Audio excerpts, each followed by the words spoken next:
E aí, pessoal, aqui do Instagram e do YouTube, uma boa tarde para você. Hoje eu estou aqui com o Marcos, que é um convidado muito especial para mim. Eu conheci há pouco tempo, mas a gente conversou assim horas e foi muito legal.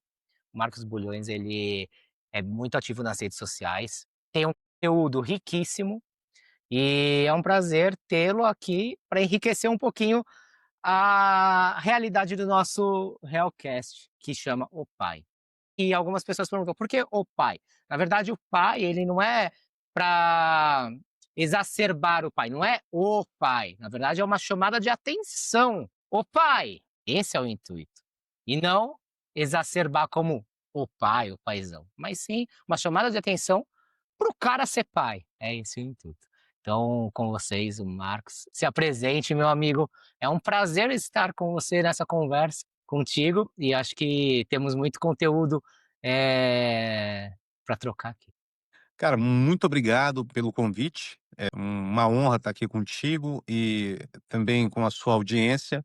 Desde a primeira vez que nós nos conversamos, aquilo que nos conectou foi exatamente esse paternar. E eu acredito que quando nós colocamos a nossa atenção, o nosso coração e todas as nossas energias dentro daquilo que não é apenas uma função, mas principalmente, creio eu, é uma vocação, a nossa vida ela fica diferente. A partir do momento que fui pai pela primeira vez, tive muitos insights, muitas viradas de chave, e eu acredito que me tornei sim um homem melhor em todos os fatores. Ainda antes de ser pai, eu já tinha uma experiência muito significativa com esse paternato, porque a gente vai falar sobre isso ainda hoje, mas para me apresentar de uma maneira mais introdutória, eu sou escritor, sou empresário, palestrante, sou criador de conteúdo digital. Somamos mais de 2 milhões de seguidores nas redes sociais hoje. E, sobretudo, acredito que aquilo que eu mais desfruto, a minha alcunha, é que eu sou pai, não é? Sou esposo, tenho 2 filhinhos e a alegria da minha vida, sem dúvida alguma, é desfrutar e compartilhar essa experiência tão nobre que é a vida com essas pessoas que eu amo. E ó, que curioso, né, cara? Que até, vai colocar, até 5 anos atrás sequer existiam, e 5 anos depois se tornaram essenciais em minha vida. Você sempre pensou em ser pai? Você sempre teve esse sonho? Nunca. Eu Não? sempre tive medo de ser pai. E, para ser até bem honesto contigo e com a tua audiência, eu nunca que a ideia de ser pai me desorganizava. O meu sonho, inclusive, era quando eu morresse sem filhos, usar na minha lápide a mesma frase do Brás Cubas, do grande livro do Machado de Assis, Memórias Póstumas, que ele diz assim, né: "Não tive filhos, não transmiti para esse mundo o legado da nossa miséria". E isso acontece porque eu perdi o meu pai. Então, aos 11 anos de idade, meu pai faleceu. E essa lacuna, essa falta, ela foi tão significativa para mim que eu me vinguei do paternato. E a minha vingança não era no estado de ataque, mas no estado de negação. Então, eu não queria passar por aquilo. É claro que trabalhando até com a psicologia, sou formando em psicologia, você vai percebendo que o trauma não é o que acontece contigo, é o que fica depois daquele episódio. Como que você trata isso, né? Exatamente. Então essa é a realidade, eu nunca quis. A partir do momento que, isso se manifestou, aí sim as coisas mudaram. Eu tinha certeza que o nosso papo ia ser de um nível, assim, e em 4 minutos já, pau, incrível. As suas falas são incríveis. Falando um pouquinho, eu também perdi meu pai, só que quando eu tinha 7 anos. Minha mãe se separou e depois ele sumiu. E aí eu fiquei sabendo que ele morreu quando eu tinha 15. Mas olha que curioso que é o ser humano. Para mim, o trauma foi para fazer diferente. Então eu senti a necessidade de fazer diferente do que ele. Então eu sempre quis ser pai. A vida inteira, meu sonho era ser pai. E a partir do momento que eu fui pai, eu jurei a mim mesmo e a Deus que eu faria tudo o que eu pensasse, meu pai faria isso, eu faria diferente. Na realidade, eu sei aqui dentro a lacuna que foi não ter pai, então eu faço diferente e, assim, não é fazer diferente a médio prazo, são todos os minutos, são todos os minutos que dessa criançada querendo fazer, X coisa e precisando fazer Y, de rotina, de correria, de ensinamento, de educação, de brincadeira. Cara, é difícil ser pai, é difícil. No meu caso ainda sozinho, é muito difícil, ainda muito. Eu acho que a maior dificuldade, não é lidar com eles, a gente acabou de conversar no off sobre isso até, sobre individualidade de cada um, blá-blá-blá, mas eu acho que o mais difícil é o tempo, é a demanda, a quantidade de funções a cada minuto que você tem. Hoje eu parei eu olhei para o Guigui, eu estava no computador só arrumando um negócio aqui no roteiro. Ele falou um negócio que eu olhei para ele, eu parei assim, eu olhei, eu falei: "É sério?". Ele virou para mim e falou: "Papai", eh, eu falei: "Guigui, põe o tênis e traz aqui para eu amarrar". Ele veio e falou: "Mas eu estou fazendo um favor para você colocar o tênis". Eu falei: "Guigui, como assim? Eu faço demanda, tô fazendo comida, enquanto isso eu tô dando banho no seu irmão, que eu tô falando pra você não ver desenho que já deu seu horário, enquanto isso eu tô te trocando. Você não tá fazendo um favor, isso é autonomia". Aí ele olhou, ele: "Ah, tá bom". Então esses ensinamentos a gente tem que dar a cada minuto. E é cansativo, porque não é uma vez que você fala, são milhões de vezes. Isso independente da criança, É verdade. são milhões de vezes. Então, quero te fazer umas perguntas, eu estava bem ansioso para entrar nesses assuntos. Eu vou mexer aí dentro de ti, tá?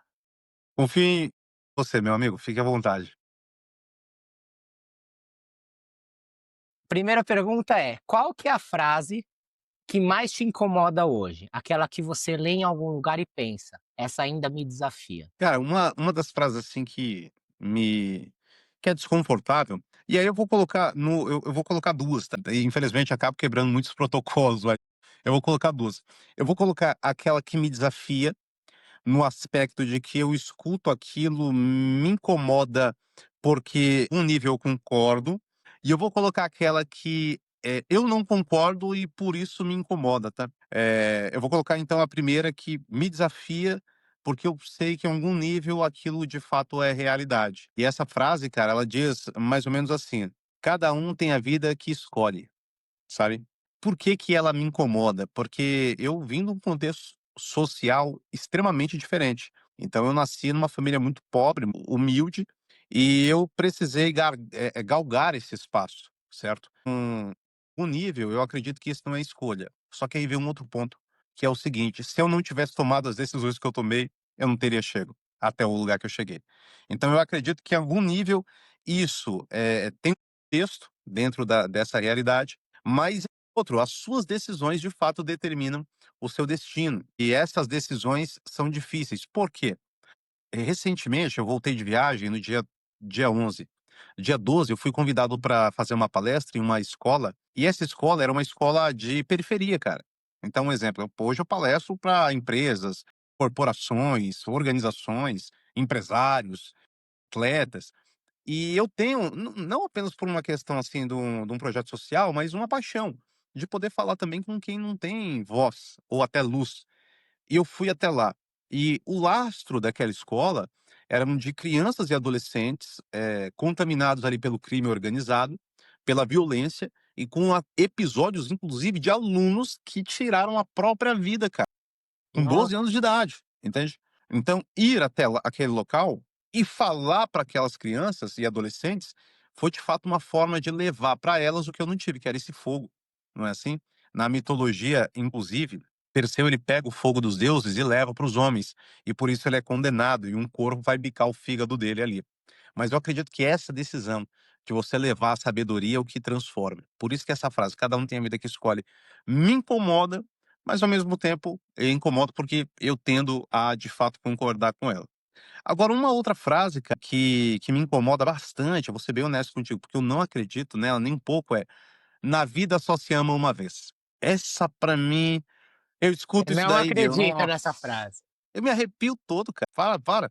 E aí eu vou usar como argumento uma frase do Machado de Assis, que ele fala: "Não se ama 2 vezes a mesma mulher". O contexto em que ele fala essa frase não é um aspecto limitador, no sentido de que se eu não amo, nunca mais amarei. Não, não, ele tá dizendo no sentido de que eu não sou o cara que eu era há um ano atrás. Você São não é. pessoas diferentes. Exato. Então, eu de fato não irei amar da mesma forma.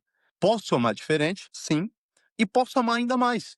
Exemplo são os seus filhos. O primeiro você amou de uma forma, o outro você amou de outra forma, o outro você entende? Sim, sim, muito bom isso, e a gente vai entrar numa parte de relacionamento sobre porque você fala bastante sobre isso, eh, no seu Instagram e a gente vai entrar nessa parte, já já.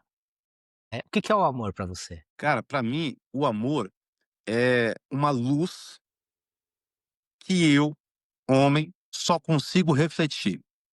Eu acredito que eu não consigo emitir. E aí vem um texto, tá? Eu não sei nem se era um bate-papo, se é só responder e eu só tô argumentando, porque como eu sou escritor, então é um hábito, né, falar, botar o rodapé. Mas por quê? Eu mostro isso pra minha filha, inclusive. Eu falo assim: "Filhinha, olha a lua". E ela olha a lua e quando tá de dia ela fica parafuso: "Papai, por que que a lua tá de dia?". Ó, você tá percebendo que o sol onde é que onde nós moramos, aqui no rooftop, dá pra ver o sol nascendo e se pondo. Nós temos essa visão.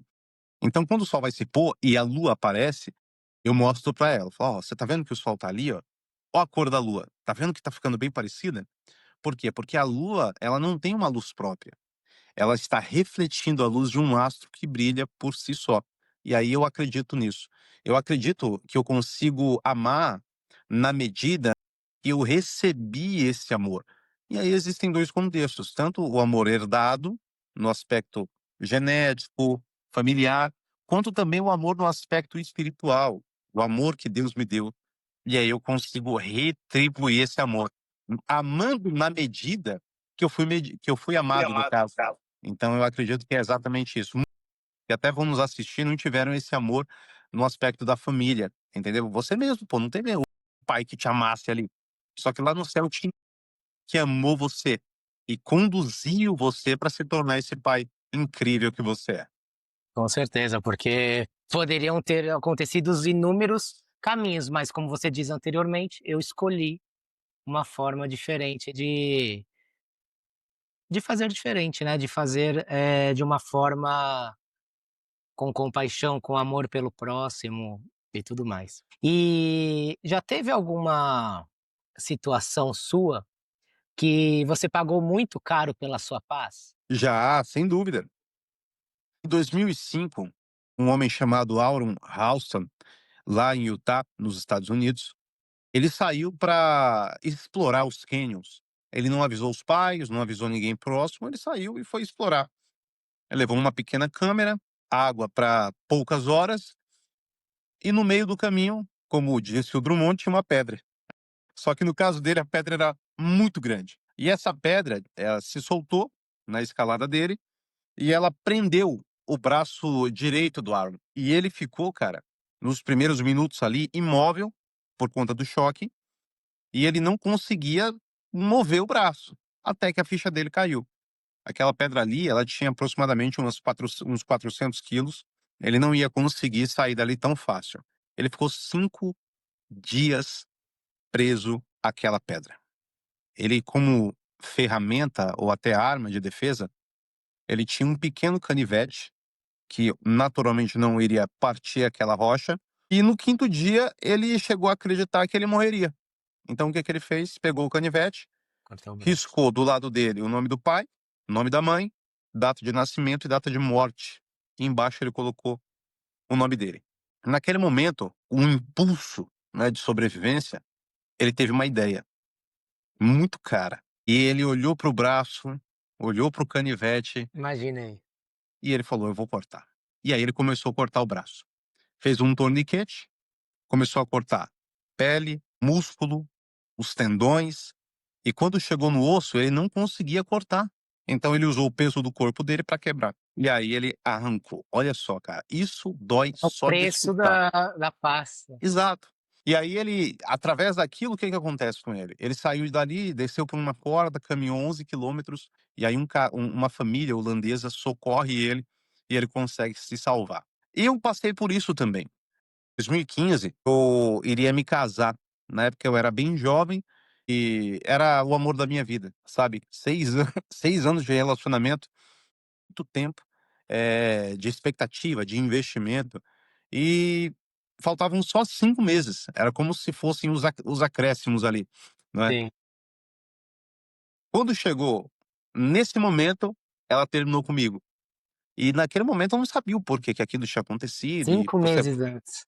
poucos meses, tinha que pagar, eh, várias coisas ali por conta das multas, do cancelamento. Mas fato, cara, é que depois que isso aconteceu, e o tempo foi passando, eu fui descobrindo algumas coisas. Até o momento que quando eu descobri de fato o porquê que ela tinha terminado, que ela tinha ficado com outra pessoa, eu tomei a decisão de superar. Falei: "Quer saber de uma coisa? Vou seguir em frente". E aí foi nesse momento que ela veio atrás de mim.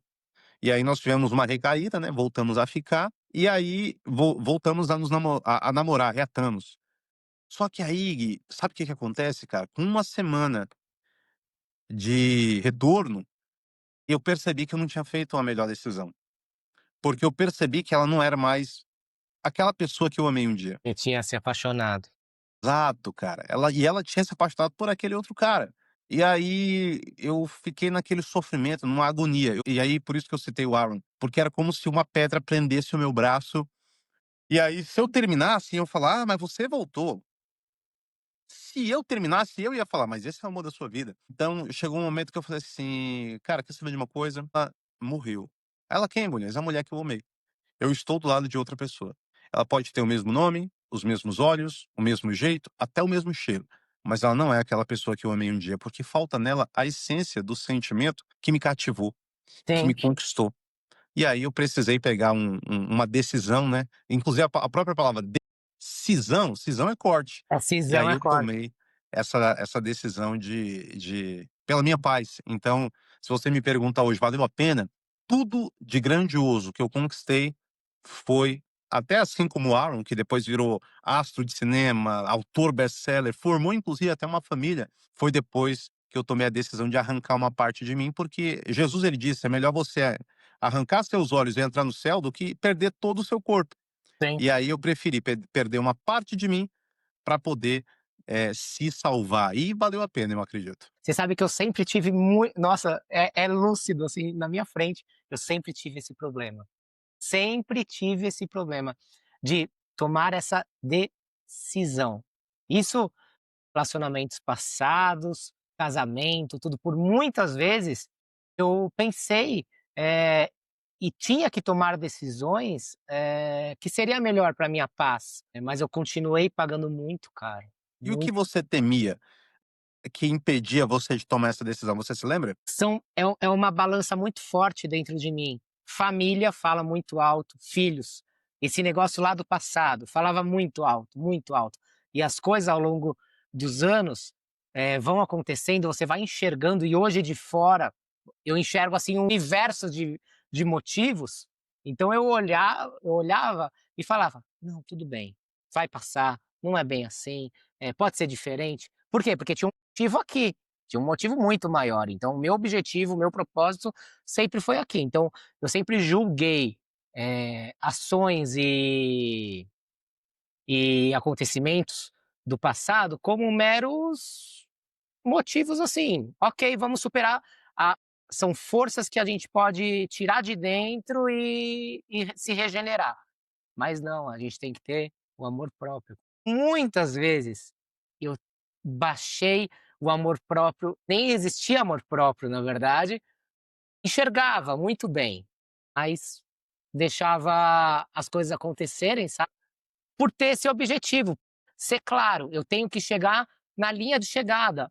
O picão aqui não vai me tirar da prova, entende? Mas não, é diferente. Eu tinha que ter, eh, pausado ali ou tomado outras atitudes, sabe?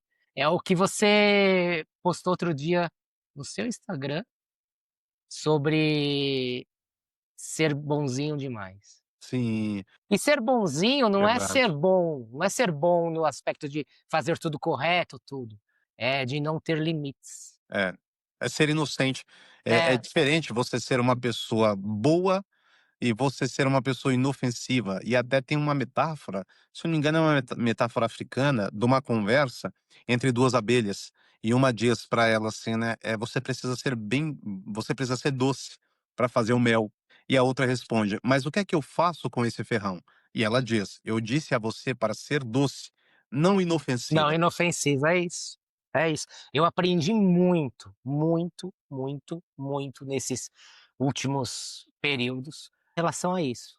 Eu venho de uma personalidade de servidão, vamos dizer assim, sabe. Uma vez eu vi uma palestra do Piangers, sabe, Sim, e ele falou assim, e aquilo lá parece que sabe quando o mundo para, vira estátua e só você se mexe? Parece que ele estava sim. falando para mim. Foi tipo assim, ele virou e falou: "É porque, eu comecei a fazer isso para minha esposa, para minhas filhas, para sei lá o quê, não sei o que lá". Eu falei, ele falando, né, aí eu falei: "Nossa, mas eu tô fazendo tudo isso, não sei o que lá, por quê?". Aí ele falou: "Eu não tive pai". Ele não teve pai. E aí ele começou a contar a história, era igualzinha a minha. Porque quando você tem essa falta paterna, você sente que pode ser abandonado a qualquer momento. Então você quer servir, você quer o bem daquela pessoa. Só que aquela pessoa não não precisa necessariamente enxergar a sua bondade no sentido de servidão, de fazer sem pôr limites, porque é sobre ela e é sobre você. Você não pode exigir. Isso eu aprendi de uma forma muito forte nos últimos tempos. Muito, muito, muito forte. E é real. Eu sempre tive dentro de mim esse aspecto de servir, de fazer, pela outra pessoa. E aí vem aquele negócio, aquele sentimento de ingratidão, porque você nunca pediu nada em troca, sente aquele sentimento de ingratidão. Você tem um propósito, que no meu caso era ter filhos e criar meus filhos. Meu propósito não acabou só em gerar filhos, meu propósito vai muito longe ainda, talvez eu esteja no começo do meu propósito, porque o mundo como está hoje, criar filhos não é fácil e a gente não sabe o limite disso, até quando, até Deus me dá a condição. E é muito complicado, porque a gente aprende diariamente sobre isso. E o medo, acho que de entrar em novos relacionamentos, é exatamente esse. Não cair no mesmo ciclo de fazer igual, sabe? De simplesmente só querer servir, pode ser uma estátua, pode ser sei lá quem, mas você quer servir pelo bem daquele relacionamento, pelo bem próspero daquela família, pelo crescimento, pela paz. Por isso que saiu tão caro a paz. E aí você tomou essa decisão, que foi uma decisão muito difícil, te custou muito, mas há uma frase da Teresa d'Ávila, Santa Teresa d'Ávila, que ela fala: "É justo que muito custe ou que muito vale". E você não ficou amargo, cara, porque geralmente quando, se toma uma decisão tão difícil, algumas pessoas acabam ficando amargas. O que você fez para não ficar amargo? Eu acho que é amor. Amor e Deus. Amor pelos meus filhos e Deus acima de tudo. Cara, a vida é uma só, é curta. Se você ficar amargo, e eu conheço várias pessoas assim, tá? Ficar amargo, você não vive, você não se relaciona, você entra num casulo, você se fecha e acha que todo mundo é igual, que todo mundo vai fazer igual. Então, realmente, eu acho que é muito amor, pelos meus filhos, propósito e um detalhe, responsabilidade. Porque eu poderia muito bem, ter outras condutas. Solteiro, como eu estive uma boa parte do tempo, com 3 filhos, tudo, eu poderia ter tido outras condutas de buscar o mínimo de criação dos filhos e, meu, e viver e curtir. Exato. Como muitos fazem, inclusive, né. Muitos fa mas para mim é isso, viver é o que me deixa aqui, ó, tranquilo no coração. Não é buscar o inimaginável, é buscar o que eu imagino. É exatamente ao contrário. É saber onde eu estou pisando e saber que eu e meus filhos estamos em segurança. Porque a minha escolha de ter filhos, e os 3 foram planejados, e bem planejados, as escolhas, eles não têm culpa, eles não escolheram. Então, vai ainda mais a minha responsabilidade por cumprir o meu prometido, a minha promessa, que foi de criar filhos, e ainda 3, foram 3, não foi 2 como a maioria tem, foram 3. Então, é responsabilidade. Claro, às vezes a gente senta no sofá, cara, que difícil, o que fazer, solução, cansaço, bate. Mas eu sei que aquilo ali é uma é um tropeço frente ao minha reta final que eu quero chegar.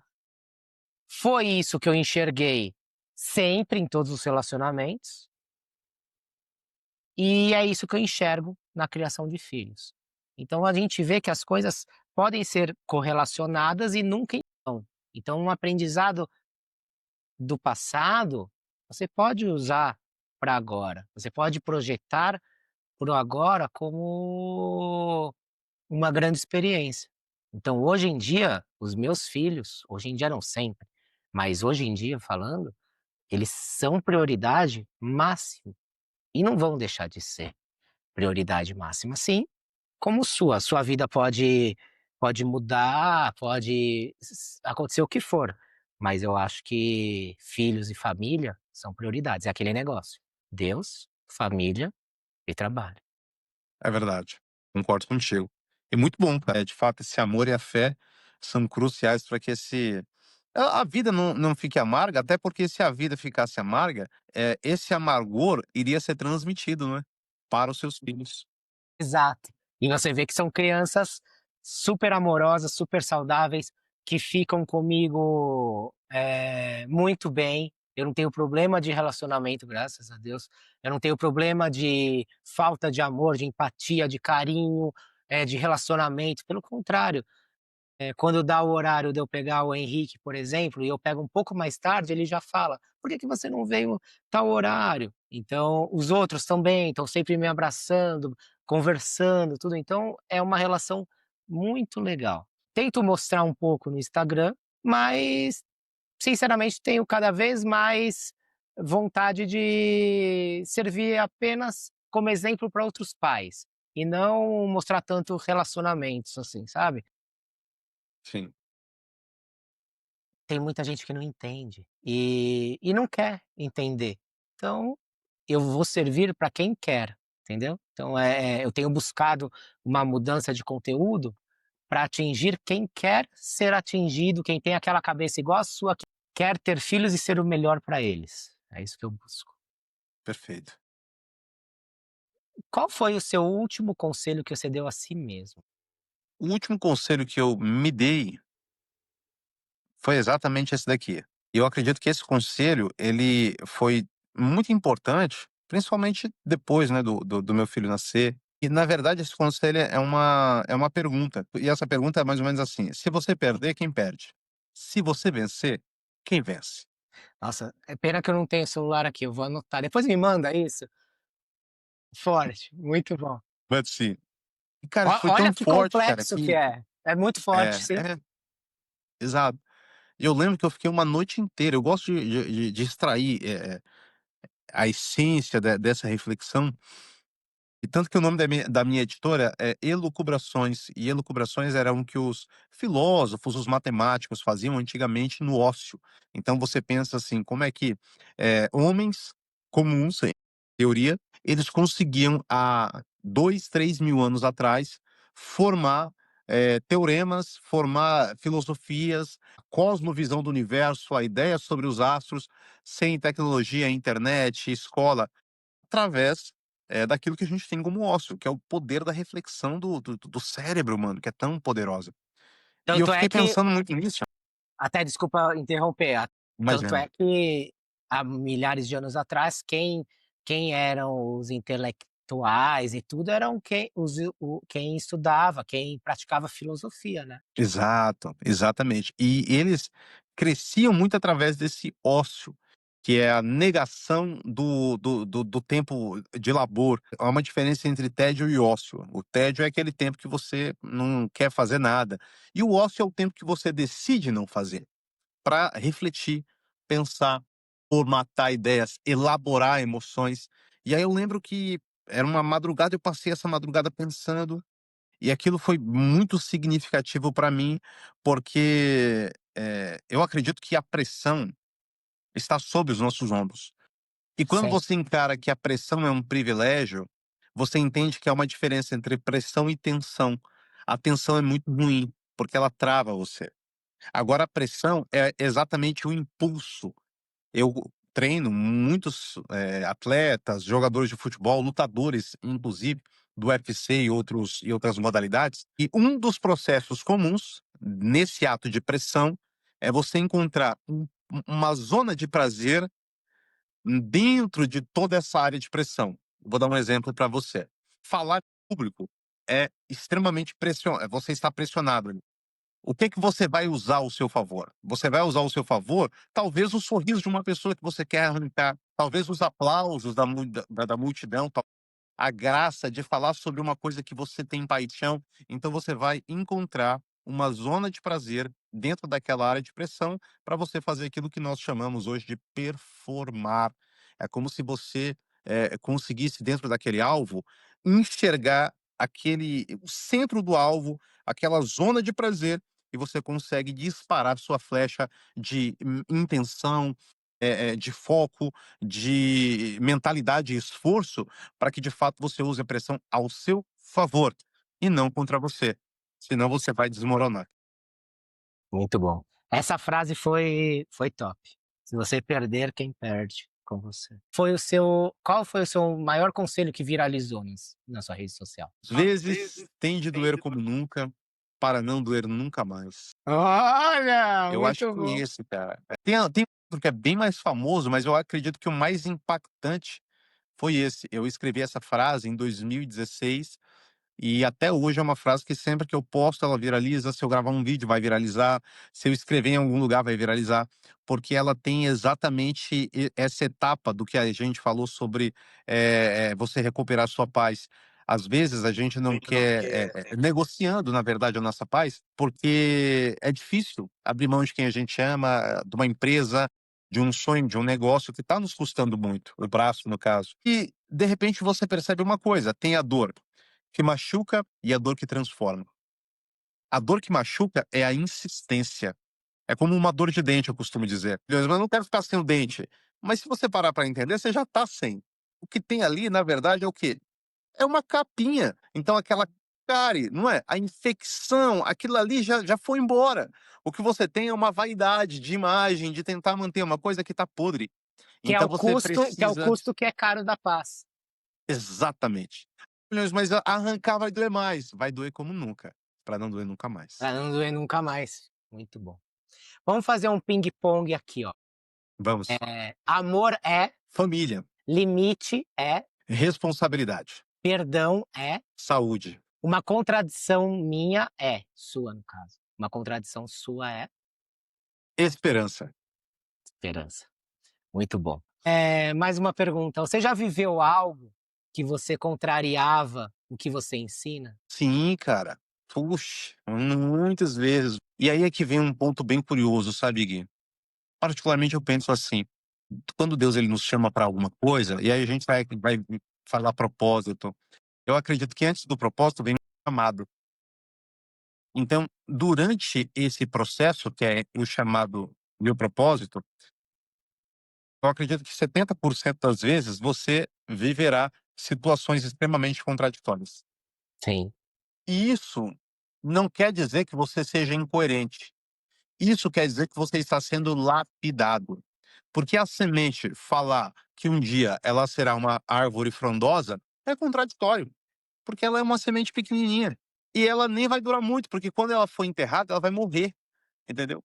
E aí vai surgir o broto.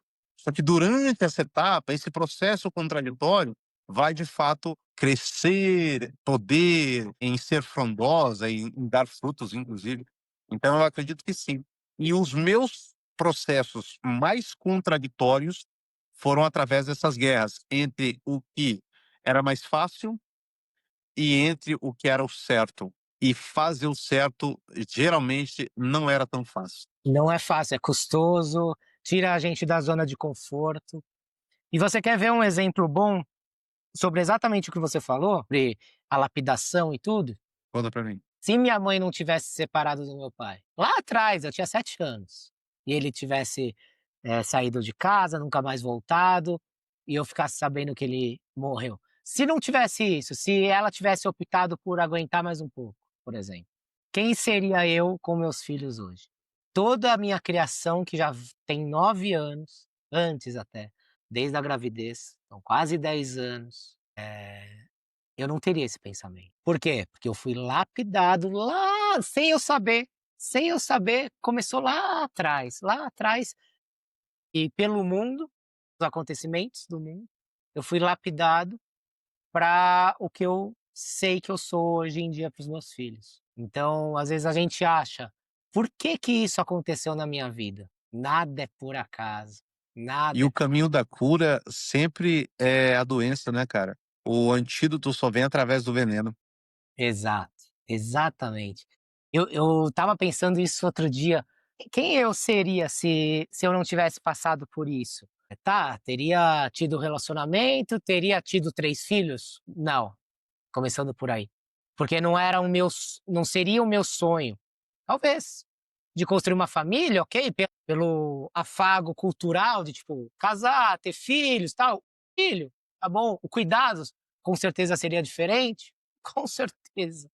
E a gente não tem a resposta pronta ainda, a gente está escrevendo, porque a gente não sabe, o quanto a gente está lapidado, o quanto a gente precisa estar pronto para alguma coisa no futuro. Porque como eu falei, o meu propósito, a minha escolha de vida, não está no fim. Não é porque eu gerei meus filhos e tudo. O meu propósito está na criação deles. A minha lapidação, eu tenho certeza que começou lá. Lá foi a pedra bruta que pegaram. E vem vindo e vai ainda prosseguir, porque a gente tem que sempre aprender muito nessa vida. E eu aprendo muito com eles, inclusive. Com eles diariamente. Eu aprendo muito. A respirar, a ter paciência. Até tatuei uma frase que minha mãe me falou a vida inteira aqui, ó, acho que eu não te mostrei no dia, que tá aqui escrito: "Cultive sua paciência", e aqui por eles. Então são 2 propósitos que eu tenho bem na vida, bem definidos. E eu sei que é um aprendizado, eu sei que eu tenho que aprender muita coisa, me lapidar, muita coisa. A gente erra, acerta, erra, mas a diferença que tá pelo ser humano bom do ruim é que a gente erra querendo acertar sempre. Exato, exatamente. A gente não tem a maldade de querer fazer mal para alguém, a gente não tem a maldade de errar por benefício próprio, não, a gente erra, por intempéries da vida. Então, por escolhas, como falamos no começo da conversa, tudo, então, eu acho que esse é a contradição que é da minha vida, assim, sabe. É, e até você falando sobre aprender com os filhos, cara, você sabe que ontem eu costumo anotar hábito de escritor, eu anoto muita coisa aqui, muita coisa. Tanto que quando eu vou, organizar o escritório, eu acredito, cara, que vou colocar uns 2 meses, eu junto uns 5 cadernos de anotações. Aí minha esposa fala assim pra mim: "Ó os teus livros novos aí, ó, é só você passar pro PC". E eu anotei uma coisa bem especial ontem. Brincando com a minha filhinha, e é curioso, os nossos filhos têm muito mais do que nós tivemos, né, cara. Eu tinha um brinquedo, que era um boneco de ação, que eu ganhei de um vizinho, era mais simples, tinha um pouquinho mais que a gente, aí ele doou, e ele não tinha cabeça, era só o corpinho. E era o meu boneco favorito, cara, favorito. E, pô, minha filha tem muitos brinquedos. Meu filhinho é um bebê e tem muita coisa. E ela perdeu uma bonequinha pequenininha, que era uma Ariel, bem pequenininha. E aí ela falou assim: "Papai, você viu?" Eu falei assim: "Amor, eu não vi. Você lembra onde você guardou?" "Papai, eu não lembro." Eu falei assim: "É, meu amor, mas a gente vai procurar." "Papai, é porque ela é muito pequenininha." Eu falei: "Ó, você tá vendo que o seu ônibus você não perdeu? É porque o meu ônibus é grandão." Eu falei, aí ela: "Se é muito pequenininho, pode perder, não é? Mas quando é grandão, é difícil de perder." Aquilo, cara, é uma metáfora pra tudo na vida. É verdade, Sentimento, medo, ideias, é verdade. pessoas. entendeu? Com Exato. menor é o sentimento, mais fácil é de perder. Com maior é difícil de perder, contanto que você diminua. E assim, outros insights muito valiosos que os nossos filhos vêm, né.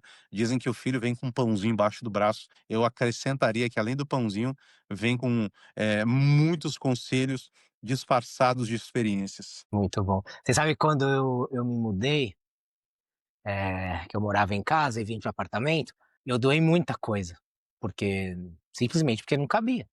Então foram mais de 3 caminhões de doação. No Depósito ali na Araguaia cheio, 2 apartamentos com coisa, foi muita doação, muita coisa que tinha. Eu ia descartar uma parte, né, porque não tinha o que fazer naquele momento, tal. Aí eu fiz amizade com o cara do carreto.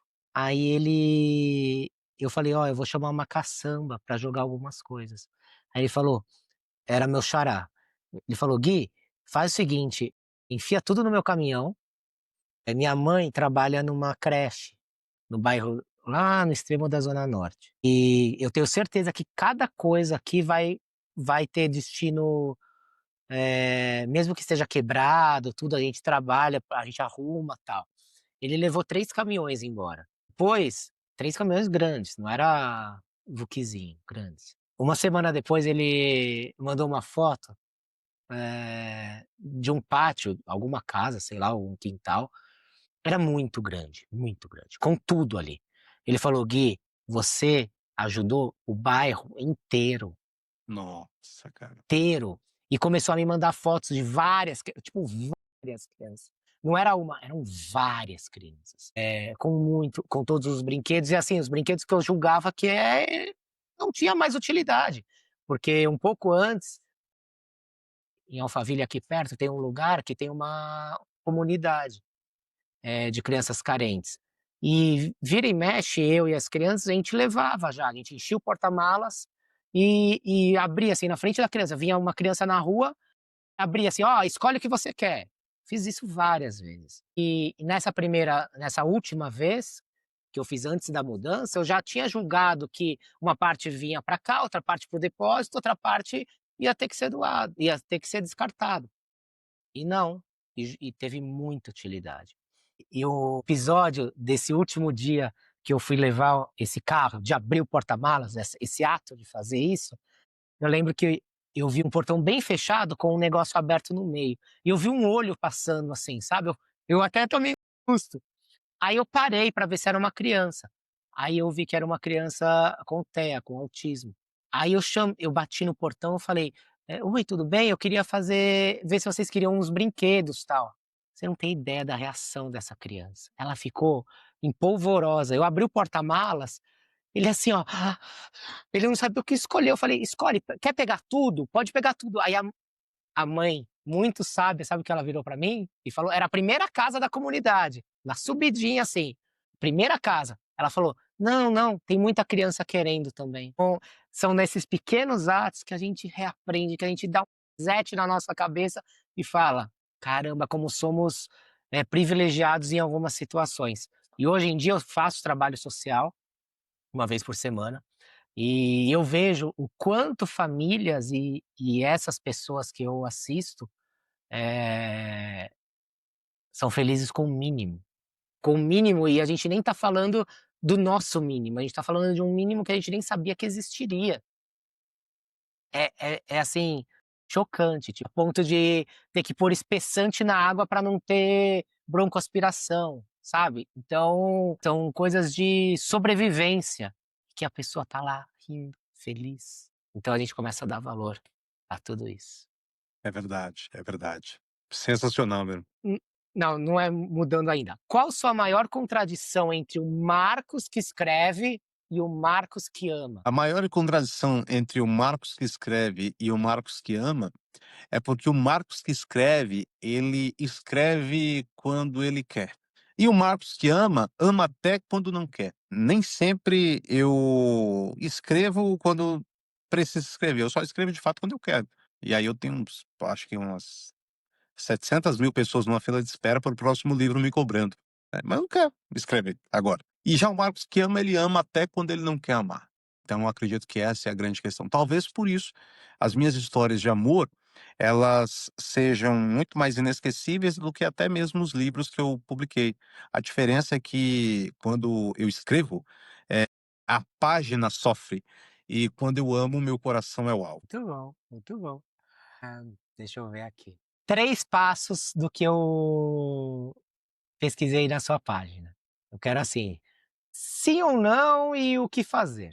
Relacionamento que esfriou. Cara, se o relacionamento esfriou, é preciso que você encontre ali uma abertura do outro lado para compreender se é possível de fato reatar. 0,5% de intenção é bastante coisa, cara. Agora, se não há, aí de fato não tem o que fazer. Então, como é que eu vou reacender, esse relacionamento que se esfriou? Cara, primeira coisa que você precisa entender é que é muito mais nobre você reconquistar uma pessoa que tá do seu lado, que te ama e que tá interessada em você, do que você se aventurar num mar da vida que, pô, você sabe, Gui, como é difícil, cara. Você Sim. conhecer alguém de novo, você não saber se aquela pessoa gosta de você, gosta do que você tem, gosta da sensação que ela tem ao seu lado, entendeu? Então esse é o ponto. Se esfriou, mas tem espaço, invista. Se esfriou e não tem reciprocidade, vai embora. Vai embora e deixa aí. Isso, deixa ir.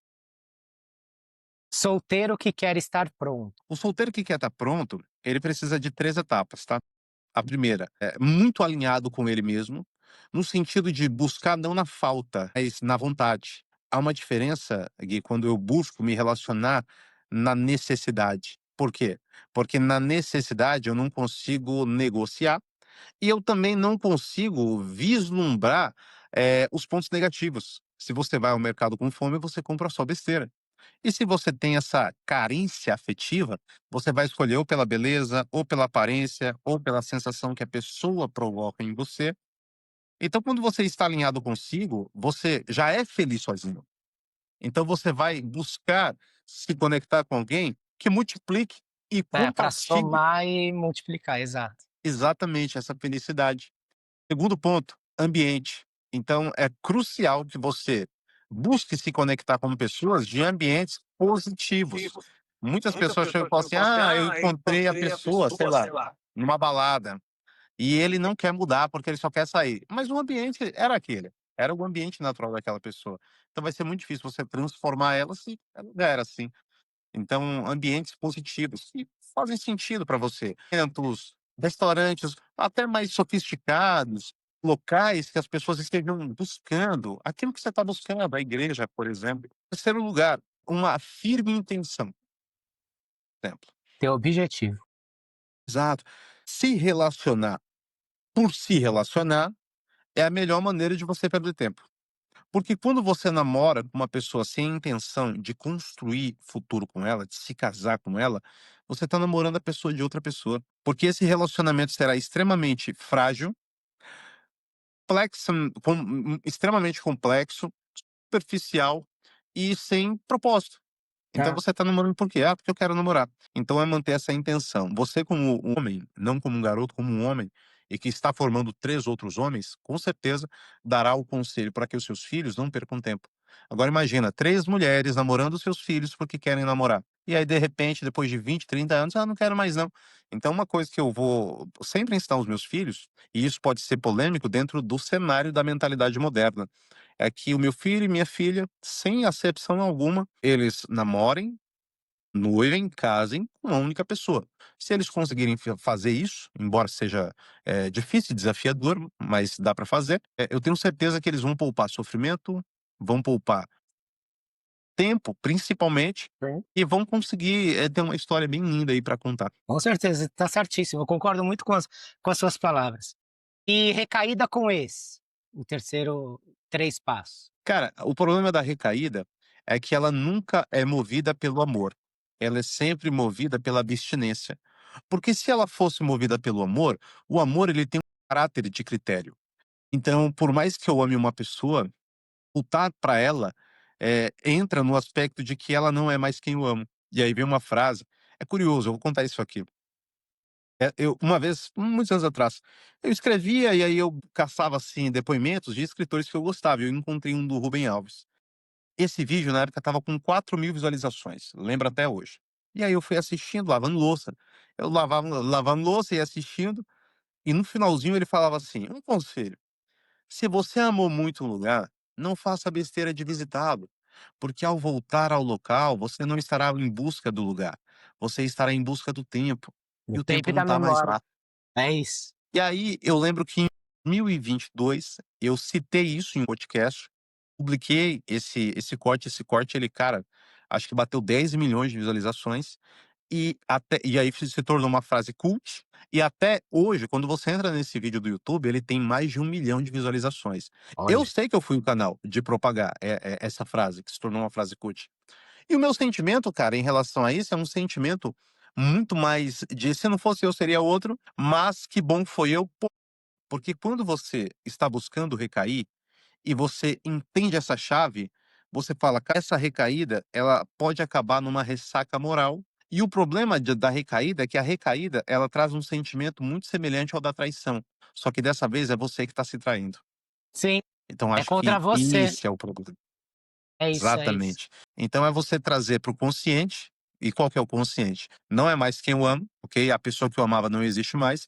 É você ocupar a sua mente, porque aí vem aquele ponto: mente vazia, oficina do passado. Então você fica pensando muito no que foi, no que passou, nas sensações, então ocupe sua mente.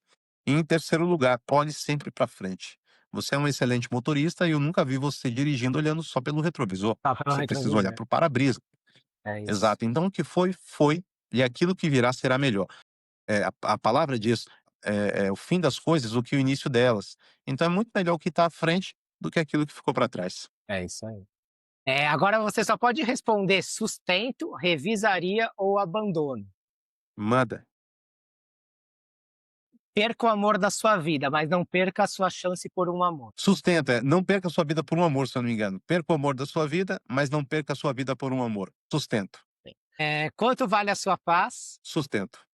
Perdoar sempre é amor. Essa é difícil. Revogaria, revogaria, Eu revogaria, abandonaria. revogaria.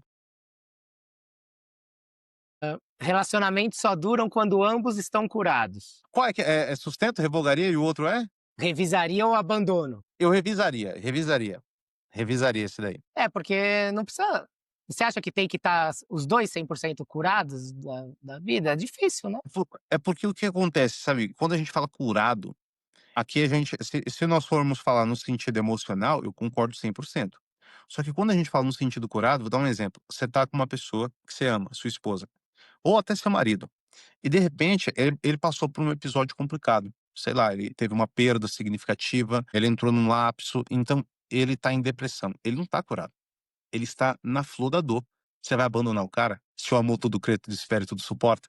Então, quando nós falamos sobre o aspecto de superar alguém emocionalmente, eu sustento.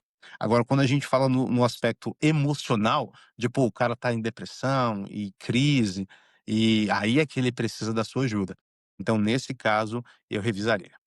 E aí, normalmente, a pessoa não tá do teu lado para te ajudar. Muitas Exatamente. etapas. Mas o mundo gira. É E isso, geralmente quem te abandona na tua pior fase, na sua melhor fase quer voltar, mas nem é sempre a isso. porta vai estar aberta. Tem que estar bem fechada. Amor é escolha, não sentimento. Sustento. Sustenta. Amar é escolha diariamente, sempre falei isso. Tem que escolher Continuamente. amar todos os momentos, assim como é a educação dos filhos, é amar os filhos, é amar com quem você escolhe, não é só sentimento. Deixa eu ver se tem mais alguma coisa, nosso tempo já estourou, Não, fique à vontade, tamo junto. porque tem que dar 1 hora para caber no Instagram. No YouTube não, mas no Instagram sim.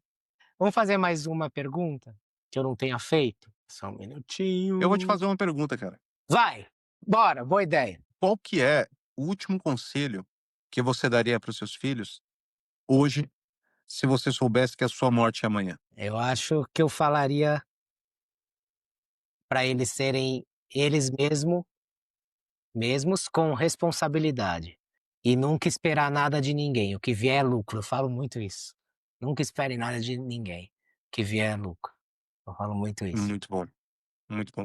E ter caráter, acho que isso você envolve a parte de relacionamento interpessoal, porque isso pode ser amigo, família, cônjuge, namorados, enfim. Responsabilidade, caráter é a retidão da vida, né, é seguir a vida, da melhor forma. Acho que seria por aí. Exato. Tanto que, tem uma obra muito bacana que é O Homem Mais Rico da Babilônia, e um dos capítulos tem a história do pai que dá um prato de ouro para o filho e orientações, conselhos. E o filho perde o ouro, mas guarda os conselhos e multiplica o ouro por 3, por 5, por 10. E até a parábola, eu acredito que não é a parábola do filho pródigo, é a parábola do pai amoroso. Meu pai amoroso. Exato. Se você parar para pensar nessa parábola, eu sempre falo isso, cara. A primeira parábola não são, eu acredito que as 3 são uma. Jesus, ele conta a parábola de uma mulher que perdeu uma dracma e tinha 10. E aí a moeda, ela não sabe que está perdida. Uma moeda que se perdeu não sabe que está perdida. Então ele fala e a moeda se perde na casa da mulher. Então ele está falando de alguém que se perdeu e não sabe, e que se perdeu dentro de casa. A segunda que ele conta é a parábola da ovelha. Um pastor tinha uns 100 ovelhas, uma se perde, e quando a gente fala da ovelha, a ovelha sabe que está perdida, porque ela chora, ela sente medo. Então a gente está falando agora de uma pessoa que se perdeu quando saiu e que sabe que está perdida. E ele encerra essas 2 parábolas contando uma terceira, de um pai amoroso, que tem um filho que está dentro de casa, está perdido e não sabe, e um filho que saiu, se perdeu e sabe que está perdido. Então eu acredito que isso nos traz exatamente a raiz da nossa conversa, que não foi para o ar aqui, porque foi um papo, mais, entre nós, no sentido de você compreender essa individualidade dos seus filhos e dentro dessa individualidade dos seus filhos, você ser o pai amoroso. Porque o pai amoroso é isso. O que foi embora e voltou, ele saiu correndo e abraçou. O que ficou e estava reclamando, ele convidou para se aproximar. E eu acredito que esses conselhos que nós damos, eles são valiosos, mas os conselhos ainda mais valiosos são aqueles dos nossos hábitos. François La Rochefoucauld, que Os foi um exemplos. romancista do século XVII, ele diz que não há nada, não há nada tão contagioso quanto o exemplo. É o exemplo, é isso, acabei de falar, é o exemplo. Posso te convidar para parte 2? Claro, com certeza. Vamos E fazer? também se a galera vai assistir aqui, tem que deixar o comentário se quer que eu volte também, né. Às vezes você quer que eu volte, eu Exatamente. quero voltar, mas tem que ver se a nossa audiência vai querer, então a Não, galera tem que curtir, porque tem comentar. muito mais perguntas, só que aí eu não consigo postar no Instagram, entendeu? Tem muito mais pergunta, tem muito mais conteúdo aqui. Então a gente podia, marcar a parte 2. Com certeza todo mundo vai gostar e Fechado, topo demais e conta comigo. muito obrigado. Foi riquíssimo, riquíssimo, riquíssimo. Parece que, foi um brainstorm, sabe? Somos Muito 2, legal. somos 2. Muito obrigado pela oportunidade, pela conversa. E vamos marcar essa parte 2 que aí a gente traz outro viés, um outro olhar que eu tenho certeza que nossas conversas fluem e dá para explorar várias vertentes aí.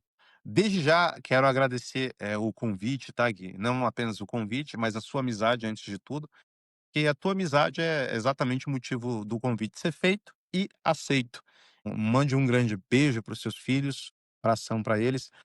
Eu quero externar de uma maneira pública, inclusive aquilo que eu já o fiz de uma maneira reservada, o grande pai que você é, o quanto que a sua história, cara, a sua decisão, e eu sei do que eu tô falando, ela é nobre, ela é grande, ela é gigante. E por isso que eu tenho plena convicção de que além de formar grandes filhos, você também deixará como legado aqui nessa terra 3 grandes homens que farão a diferença de maneira positiva, porque embora a gente não possa mudar o mundo inteiro, se a gente muda o nosso mundo, a gente transformou o mundo de alguém. E você tem transformado o mundo dessas 3 lindas crianças. Obrigado pelas palavras, obrigado mesmo, viu. E aí, a gente marca a parte 2. Quando chega, Fechado, meu até irmão. até Estamos emocionou o juntos. pai aqui. Estamos juntos. Conte sempre comigo.